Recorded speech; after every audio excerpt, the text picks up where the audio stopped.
c'est que ce métier-là, il n'était pas reconnu jusqu'à maintenant. Il y a une loi qui est passée la rejoint. Ça y est, ils ont défini ce que c'était un influenceur, enfin, au bout de 7 ans. Sauf que maintenant, ils ont donné donc un cadre légal. Mais le monde de l'influence, ça peut être plein de choses, tu vois, ça peut être plein de métiers différents aussi, tu vois, qui sont liés à l'influence. Quand tu crées du contenu pour la marque, en réalité, tu n'es pas influenceur, mais tu crées du contenu. Ça fait partie aussi du truc.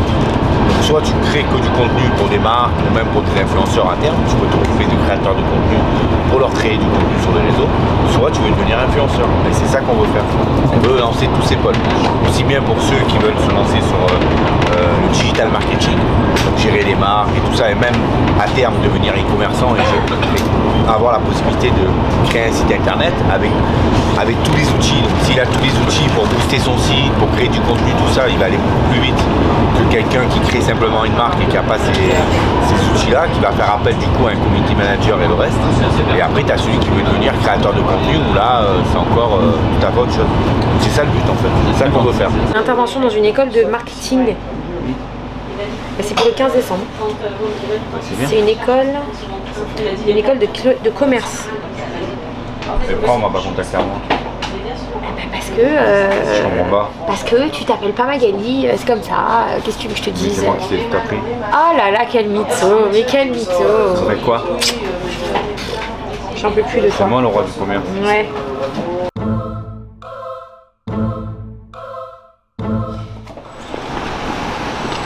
C'est le moment. Enchanté. Enchanté. Bonjour. Ça va? Oui, merci, ça va. Oui. Donc aujourd'hui, il y a un métier qui existe, mais il n'y a pas de cursus scolaire comme tout autre métier pour arriver à ça. Ça, c'est la première problématique. La deuxième chose, c'est qu'il y a tout un ensemble de métiers autour du monde de l'influence. Donc moi, j'appellerais ça plutôt le monde de l'influence. Parce que l'influence va déboucher sur plein de choses. Alors on peut être influenceur, on peut être community manager, on peut être spécialisé dans les ads, pour aider aussi les sociétés, les e-commerce. Il y a aussi beaucoup de personnalités aujourd'hui, enfin de personnes dans les entreprises qui ont envie de faire exister leur entreprise à travers les réseaux sociaux, qui n'ont pas cette formation. Moi je sais parce qu'on en parle tous les jours. En fait, le monde de l'influence aujourd'hui, ça représente vraiment plein de choses. Un influenceur, c'est quelqu'un qui peut être influenceur avec 10 000 abonnés comme 5 millions d'abonnés, et c'est quelqu'un qui malheureusement des fois peut être victime de tous de toute la rapidité du web. C'est-à-dire que sur le web, on a tout un tas de choses qui apparaissent tous les jours. Par exemple, nous, il y a 5 ans, c'était la mode des paris sportifs. Au final, c'est plein d'escrocs. C'est peu de gens bien pour beaucoup d'escrocs. Le temps qu'on s'aperçoit que c'est un truc compliqué et qu'il se passe des choses, souvent c'est trop tard. Et il y a tout un tas de choses aujourd'hui qui permettent d'anticiper justement différentes formes d'arnaques. Mais comme ça va très vite, je pense qu'il faut faire une formation en continu et pas faire une formation à la base. Parce qu'aujourd'hui, les arnaques qu'on va avoir aujourd'hui, même si on arrive à les stopper, il y a des malins qui vont en sortir une nouvelle dans 3 mois. En fait, moi, ce que j'aimerais, c'est créer la première école du monde de l'influence, mais vraiment reconnue par l'État, un vrai cursus scolaire avec des vraies formations, avec des vrais professionnels, je pense que c'est un métier aujourd'hui qui est trop important dans le monde dans lequel on vit. Par exemple, on voit que l'influence a un impact de partout. Même là, pendant la guerre, les influenceurs ont un impact. Pour une société, ils ont un impact. Pour une entreprise commerciale, pour des associations, ils ont un impact. C'est-à-dire que pour tout ce qui est utile et indispensable aujourd'hui dans une société, l'influenceur a un impact. Mais ces gens-là ne sont pas formés. Ces gens-là n'ont pas de formation en continu. C'est quand même fou, parce que je dirais qu'aujourd'hui, le monde de l'influence peut diriger, entre guillemets, un peu le monde. Parce que si tous les influenceurs se mettent à dire que ça c'est génial et bien plus que ça, vous allez voir qu'il va y avoir un mouvement qui va dire que ça c'est génial bien plus que ça. Alors là on parle de bonbons, de gâteaux, de coca, mais on peut parler de plein de choses qui sont importantes et graves, comme développer une entreprise et permettre à l'économie aussi de se développer. Ça peut aller dans tous les sens. Et personne ne forme, en fait ça n'existe pas aujourd'hui. Très clairement, je ne pense pas, après vous allez me dire si je me trompe ou pas, mais j'ai pas l'impression que ça existe. Il est une évidence que l'influence, et notamment le marketing d'influence, qui nous mettons ça sous la coupelle du marketing, est un marketing qui existe et qui doit être maîtrisé par nos apprenants, par les étudiants, par les entreprises bien évidemment. Donc c'est dans ce sens-là que nous, on s'est rencontrés nous il y a 1 an pour mettre en place quelque chose ensemble et on se disait, nous on a une expérience didactique de la pédagogie, des moyens pédagogiques, des choses comme ça. Vous avez une expertise du métier et effectivement en se rencontrant, nous pouvons établir un établissement qui serait spécialisé dans ce marketing d'influence. Après que ce soit le monde de l'influence, que ce soit, parlons de marketing, mais là-dessus je vous rejoins, l'influence sert à énormément de choses. Tout ça c'est vraiment une formation qu'on peut aujourd'hui apporter et qui, je pense, n'existe pas forcément, ou du moins n'est pas vraiment développée, parce que moi j'en entends pas beaucoup parler. Et je trouve que ça manque, vu l'engouement qu'aujourd'hui ont les jeunes et ont les gens pour ce métier, ont envie d'évoluer. Parce que quand bien même la personne fait un cursus scolaire comme ça, mais que, pour X ou Y raison, elle ne perce pas en tant qu'influenceur, c'est un bagage qu'elle aura pour travailler dans une entreprise qui va pouvoir mettre à bien sa méthode de communication, parce qu'aujourd'hui toutes les entreprises ont un compte Instagram, communiquent via les réseaux sociaux, mais beaucoup d'entreprises ne savent absolument pas monter un réel sur Insta, et donc elles font appel à des sociétés externes. Et je pense que de plus en plus les entreprises vont créer des pôles, elles sont en train de le faire d'ailleurs, des pôles de marketing d'influence, et elles vont se développer même elles-mêmes. C'est d'avoir un employé sur place pour permettre de leur faire du contenu, parce que même quand ils font appel à des sociétés externes, ce qui va se passer, c'est que plus ils vont demander de choses, plus ça va être cher. À un moment donné, ils ne vont pas être contents pour la plupart et ils vont changer d'agence parce qu'ils estiment qu'il n'y a pas assez de contenu. Et c'est très très très compliqué, même quand on met le prix, de trouver une agence qui va vraiment s'occuper d'eux. Donc la meilleure solution en réalité pour eux, c'est d'embaucher quelqu'un en interne à part entière et qui ne s'occupe que ça. Parce que les réseaux, il faut vraiment les alimenter tous les jours et s'en occuper tous les jours. C'est une obligation aujourd'hui. Et que ça soit un pressing, que ça soit un restaurant, que ça soit peu importe l'activité, on est obligé d'alimenter ces réseaux. Alors après, on est obligé de faire appel à ce qu'on appelle des vidéastes, selon ce qu'on a pour créer du contenu quotidien. Mais tout ça, c'est un vrai travail. C'est un vrai travail à temps plein. Et il ne suffit pas de mandater telle ou telle agence pour pouvoir le faire. Ou alors, il faut trouver vraiment la bonne agence qui le fait, mais de manière qu'il fasse tous les jours. Et c'est très très très très très compliqué à trouver. C'est un sujet qui habite nos jeunes, qui devient vite passionnel. Je pense que vous êtes bien placé pour le savoir. Il y a un problème de régulation, ce que vous évoquiez tout à l'heure, c'est un problème de chronologie, c'est-à-dire que vous êtes sur des technologies qui sont émergentes, des moyens de communication qui sont émergents, et le législateur a du mal à réguler, puisque lui il va toujours réguler avec un temps de retard, et encore plus quand il n'y a pas d'ordre, c'est-à-dire que quand il n'y a pas de commission réglementée, eh bien la déontologie, la morale, etc., met du temps à se mettre en place. Voilà, donc c'est là où on se rencontre, c'est que vous, la technique pure, la façon dont on filme, la façon dont on communique, et même dans votre métier d'agent, le métier que vous avez jusqu'à maintenant, la façon dont on vend ce produit à un annonceur, etc., tout ça c'est une expertise qui vous appartient et que nous n'avons pas. Nous avons une expertise dans les métiers plus traditionnels, nous n'avons pas cette expertise dans cette modernité-là. Et nous l'avons, mais nous l'avons en superficie, nous ne l'avons pas comme vous l'avez de manière expérientielle. Et c'est là que je pense qu'on peut trouver quelque chose. Vous allez apporter une énorme plus-value à nos apprenants. Nous essaierons d'apporter un cadre pédagogique à cela. Et dans ce cadre-là, je pense qu'on peut faire quelque chose. Moi, je vois deux choses. Je vois le métier de la création de contenu qu'on va pouvoir apprendre à tout type de personnes, c'est-à-dire un entrepreneur comme un étudiant, comme un jeune qui a envie d'en faire son métier, ou une entreprise qui a envie aujourd'hui de développer, qui a envie d'apprendre. Et voilà. Et je vois aussi une deuxième partie qui est, et ça ce serait extraordinaire et ça serait très novateur et je pense que ça peut cartonner, c'est une formation en continu. Alors pas dans une école, je pense qu'on peut créer un module, par exemple des modules de formation en continu pour les influenceurs d'aujourd'hui. Parce que ce qui manque aujourd'hui aux influenceurs, que ce soit des petits, des micros, des macros ou ce que vous voulez, c'est d'avoir des formations sur la réglementation parce qu'on ne va pas se mentir, aujourd'hui, une personne de 18 ans peut devenir influenceur sans parcours scolaire, sans connaissance du code de la consommation, sans rien savoir du tout. Donc lui, des fois, et je l'ai vu, même moi j'ai fait des erreurs, on va y aller en pensant que tout est bon. Et en fait non, ça serait vraiment très exagéré de dire qu'on est censé connaître le code de la consommation par cœur. C'est tout simplement impossible. Mais par contre, avoir des modules de formation une fois par semaine pour nous dire attention, ça c'est un sujet. Quand on va détecter sur les réseaux, par exemple, telle suspicion d'arnaque, leur envoyer un push en disant attention. Et comme le web va vite et qu'il y a tout le temps des problèmes et tout le temps des dérives, eh bien c'est des formations en continu qui peuvent durer jusqu'à 10 ans, puisqu'il y aura toujours un problème sur le web. Donc il y a toujours des problèmes. Donc voilà, moi les deux sujets qui m'importent, c'est vraiment de travailler autour de ce monde de l'influence, créer des cours. Donc ce qui veut dire que, pour résumer, on aurait un cursus scolaire soit en bac+3, soit en bac+5. Voilà. Okay. Ça, c'est des formations diplômantes. Voilà. Et des formations certifiantes. Ça, c'est ce que vous proposez, des formations courtes. Avec techniques. les professionnels, c'est-à-dire les renforts qu'on ferait au directeur marketing de chaque boîte ou au RH. Voilà. Ou influenceurs. Vous avez été la première dans votre sujet. Et vous avez été la première à essuyer ces problèmes. C'est vrai. Donc, quand on est précurseur, on a toujours une complexité. Oui, c'est vrai. Parce qu'on découvre aussi des choses. Et quand on découvre les choses, on n'est pas forcément préparé à ces découvertes-là. Il y en a qui m'ont contacté. Vous le connaissez, lui? Oui, bien sûr, oui. Il nous a contactés, donc après je me dis que... C'est... J'avais pas compris votre proposition. Après, on va échanger pour l'affiner. Ouais, ok. Et puis nous, on va vous proposer aussi. Ok. Pas de souci. Bah, on est encore ravis de vous voir. Et ben moi aussi, je suis ravie. Je suis très contente. Pourquoi tu t'en vas, toi? Pourquoi tu te mets loin comme ça?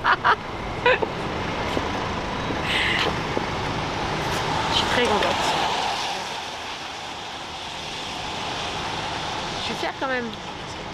C'est top. C'est bon, ça va? Ouais. Allez bien, comment la meuf? Parfait.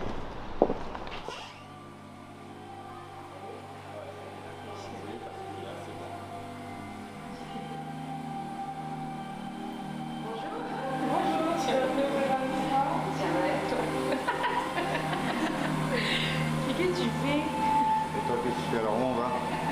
Où va-t-on?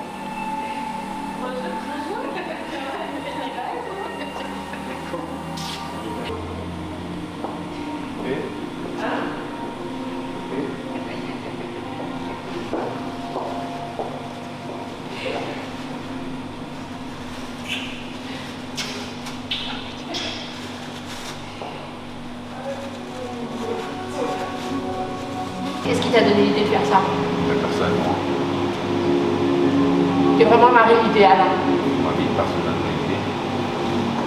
Enfin, Comme tu as les rendez-vous tout à l'heure, les machins, tu veux pas te coucher tard, tu veux pas sortir tard. J'ai dit, au moins ça détend un peu. Non? t'as raison, chérie. Ils sont gentils, les gens ils m'envoient plein de messages avec des vidéos et tout, c'est trop mignon. Il y a des moments où je me dis, c'est mes procès demain. Comme par hasard, à mon anniversaire, aujourd'hui mon anniversaire c'est demain, tu vois, j'aurai un jour demain. Et ben je me dis, d'un côté, genre même mon anniversaire il me fatigue, tu vois, il me gâche mon truc, mais d'un côté je me dis quel beau cadeau d'anniversaire que d'avoir ces... Tu vois, il y a des moments où je me dis, c'est genre flemme, tu vois, de vivre ça pendant mon anniversaire. Et d'un autre côté, je me dis, et en fait, peut-être que c'est un super beau cadeau d'anniversaire que d'avoir justice, tu vois. La justice commence au moment de mon anniversaire. Tu vois, comme ça, allez, rentre. Ah bah ouais. C'est très chaud. Elle est très chaude. Ça fait du bien.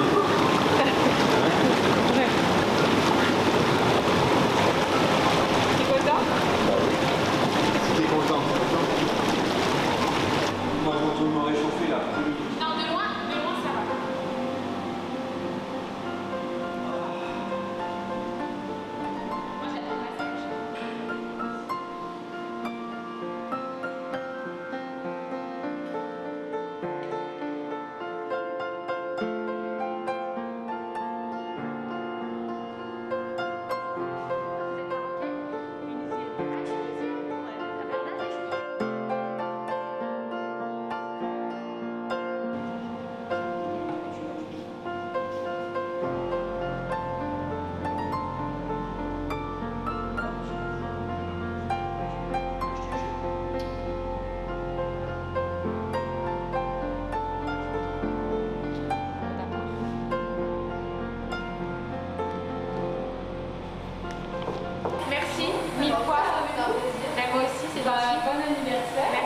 Merci bébé. Pourquoi toi jamais tu me fais de surprise? Hein? Pourquoi jamais Tous les jours, ta vie c'est une surprise avec moi. Ça c'est sûr. Salut. Ça c'est sûr.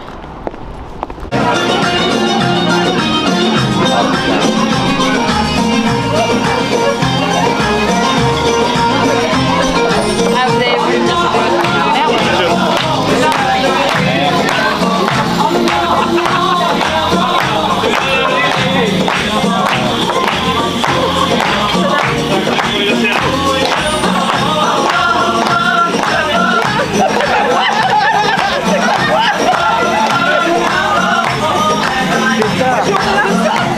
Elle est gênée.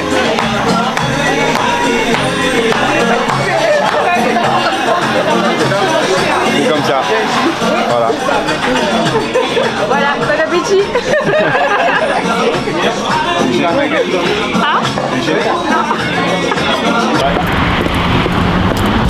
Ça va ma chérie? Oui, ça va. Ouais. Alors attends, parce que en fait je suis dans la voiture, je vais à la radio et c'est Steph qui a le truc.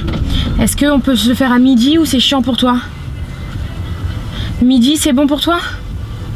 Magnifique. Bonjour. J'ai tellement fait d'émissions de radio que maintenant je passe dans les collaborateurs.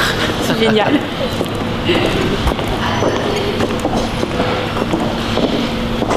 Ça va?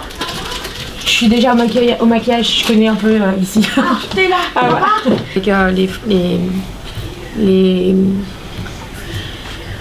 les harceleurs, je sais pas comment les appeler. Une partie de la meute. On va dire ça comme ça. Ils ont été identifiés? Ouais, 28. Ils ont été arrêtés l'année dernière déjà. Après, c'est une toute petite partie, mais c'est déjà pas mal. Oui, c'est déjà une victoire. Au moins, ça montre un peu l'exemple aussi. Ça doit dissuader les autres.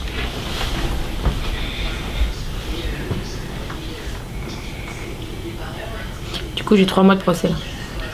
Ma vie, elle est géniale. J'ai des procès dans tous les sens. Non, c'est gentil, merci, j'ai ça, merci beaucoup. Ouais, c'est vrai. Je sais plus, j'ai Startup Nation.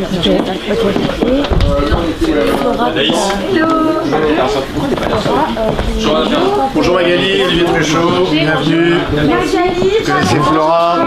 On fait la bise? Ouais. Valéran. Bienvenue. Merci beaucoup. Et moi, Dougelal. Vous connaissez? On parle d'harcèlement, c'est-à-dire c'est harcèlement aggravé, menace de mort, menace de crime. Magali, qu'avez-vous vécu précisément? Pendant 17 mois, à peu près 18 mois, des dizaines de milliers, donc ça a dépassé les plus de 100 000 menaces de mort, appel au viol, la décapitation, menaces antisémites, enfin il y a tout eu, en fait tout était mélangé, toujours très sexiste et par des menaces qui étaient violentes. Et à la fois il m'a permis de faire aujourd'hui un triste bilan d'une réalité, c'est-à-dire que le cyberharcèlement tue. Le cyberharcèlement, pour moi, c'est un crime. Maintenant, aujourd'hui, un influenceur, quand il arrive à fédérer 2 millions, 3 millions, 4 millions d'abonnés sur Instagram, qui sortent de télé-réalité ou pas, c'est un talent. Parce que je vous assure que pour garder 3 millions, 4 millions aujourd'hui sur Insta, de communautés fidèles et là, toujours là pendant des années, c'est un talent. Alors, voilà, merci beaucoup. On n'a pas de remplaçant de... Merci, on va suivre le procès. Merci de m'avoir invité en tout cas. Merci Anaïs. Ouais, trop bien, ça va. J'espère que j'ai pas dit de bêtises. Je m'exprime pas. Des fois, mais j'ai aucun du mal problème. à... Après-midi à l'audience. Oui, je serai présente cet après-midi, évidemment. Pourquoi c'est important pour vous? Parce que j'ai envie déjà de mettre un visage sur ces gens. Premièrement, j'ai envie d'entendre ce qu'ils ont à dire et d'essayer de comprendre. Je pense que j'en ai besoin, ça fait partie de ma reconstruction, même si j'appréhende quand même beaucoup, mais je vais y aller. Vous appréhendez parce que quel effet ont eu ces vagues de cyberharcèlement? On parle de prévenus qui viennent de toute la France, de Gironde, de Haute-Saône, de régions parisiennes.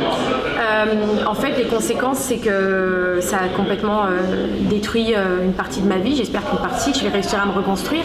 Mais ça a été tellement long, en fait, et tellement puissant. Ils étaient tellement nombreux. Parce que là, c'est 28, mais je sais qu'il y en a tellement d'autres. Et j'espère que tout ça fera exemple et que ça ne se reproduira plus sur personne. Voilà. Il y a tellement de prévenus d'ailleurs qu'il y a plusieurs journées d'audience. Lundi, ils sont que 13, il va y avoir 14. d'autres. Oui. 14. Il va y avoir d'autres audiences. Il y a 3 vagues, d'interpellation, donc il y a 3 procès. En fait, il y a un procès mais divisé en 3, qui dure sur 3 mois, donc novembre, décembre et janvier. Et vous serez présente à chaque fois ?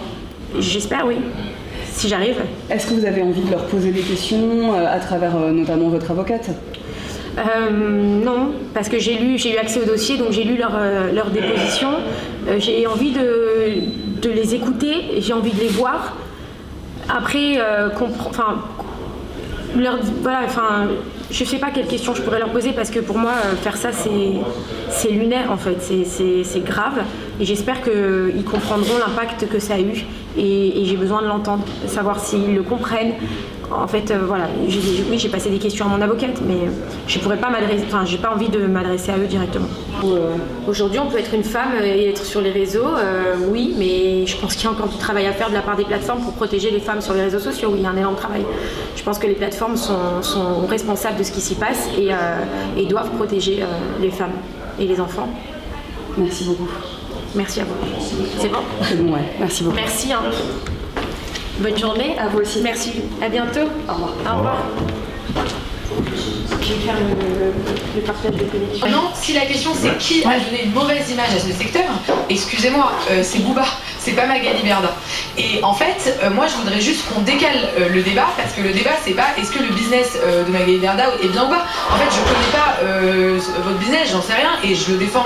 Je le défends certainement pas. Ce que je défends, c'est pourquoi il y a un 2 poids 2 mesures quand une femme est accusée sur les réseaux sociaux, quand une femme est accusée de cyberharcèlement. Et encore une fois, Magali Berda, autant victime soit-elle, elle a les moyens de médiatiser son affaire, elle a les moyens d'avoir des avocats. Quand on pense à toutes les jeunes filles et toutes les jeunes femmes qui subissent le même genre de choses, je suis désolée, c'est un cas qui doit faire date, c'est une jurisprudence. Et effectivement, moi aujourd'hui, je tiens à dire encore une fois, sur les placements de produits, je n'ai pas de condamnation.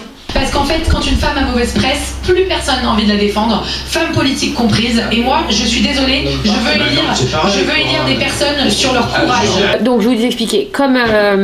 Donc, je sais que c'est compliqué parce qu'on est obligé de travailler à la maison, que c'est pas évident, parce qu'on est dans un espace qui est quand même plus petit et qu'en plus on est tous ensemble, donc ça fait beaucoup de brouhaha.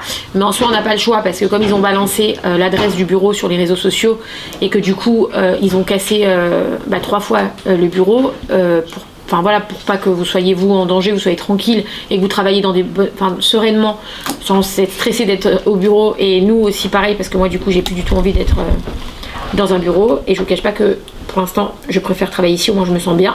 Donc j'aimerais que ici, quand on vienne pour essayer d'apporter de la bonne humeur et que tout le monde se redresse maintenant que les sociétés sont en train de se réguler et que tout est en train de se régler. C'est pas maintenant en fait qu'il faut flancher. Le plus dur il est derrière, ça y est, c'est fini. Donc là maintenant c'est l'avenir qu'il faut construire et dans de bonnes conditions. Je vous demande là s'il vous plaît, étant donné que ça fait très brouhaha et qu'on est tous un peu les uns sur les autres, quand vous avez des missions à faire qui sont concentrées comme là Mathias il a par exemple, je vous donne un exemple, là il doit faire le truc de la vidéo. N'hésitez pas à vous isoler.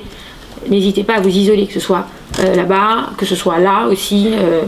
Vous vous mettez tranquille, vous pouvez fermer la porte, bosser, et en même temps comme ça évite que du coup ça fasse du bruit ici et qu'on soit tous les uns sur les autres. Donc n'hésitez pas à aller où vous avez envie, à vous isoler pour travailler du mieux possible dans les conditions où on est condamné à vivre pour le moment.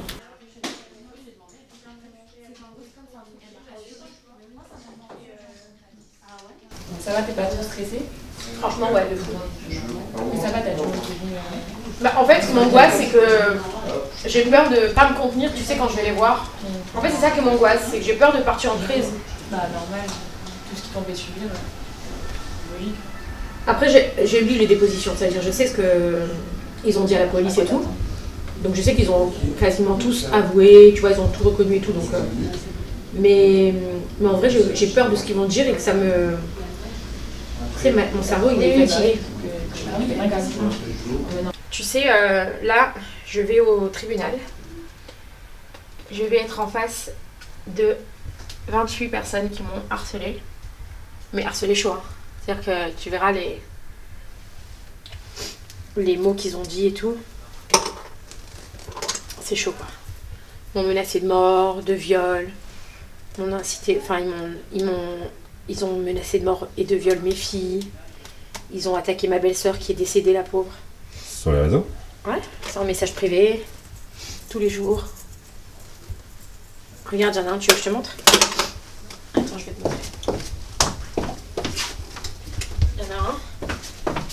Regarde. Il y en a un à lui tout seul. Il m'a envoyé tout ça. Regarde. T'imagines ou pas? Combien il y en a? Vraiment un petit coup. Ah ouais, ça c'est les impressions. Ça c'est un seul. Wow. Ça c'est un. Il m'a envoyé tout ça, regarde. Tu vois tous les messages? C'est ouf. C'est chaud, hein? C'est des gens qui m'ont persécuté. Pendant des mois et des mois, ça a duré des mois et des mois, jusqu'à ce que la police arrive à retracer les adresses IP et à les identifier. Et ils sont partis les arrêter le matin chez eux. Et comme ça, il y en a eu 28. Et les 28 ont été reconduits. Je crois qu'il y en a eu un peu plus que 28, mais il y en a 28 qui ont été reconduits au tribunal correctionnel.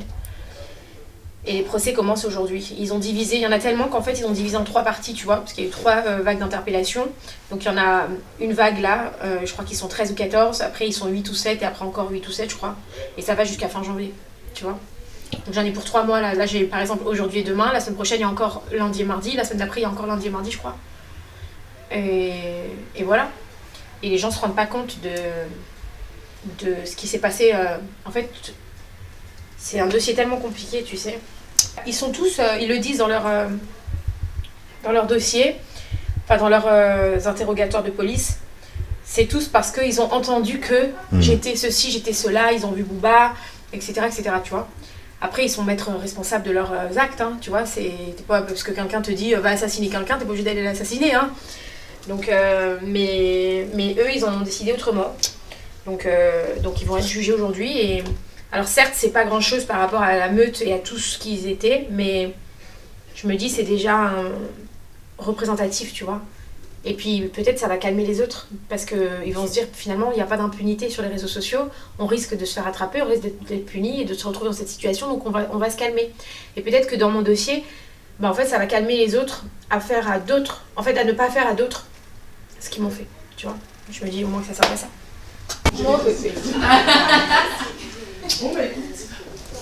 Ah, elle cherche la caméra, t'as vu ou pas? Elle me veut pas me lever la caméra. Un bisou, maman.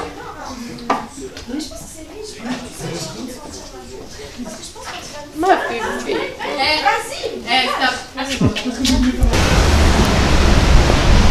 va?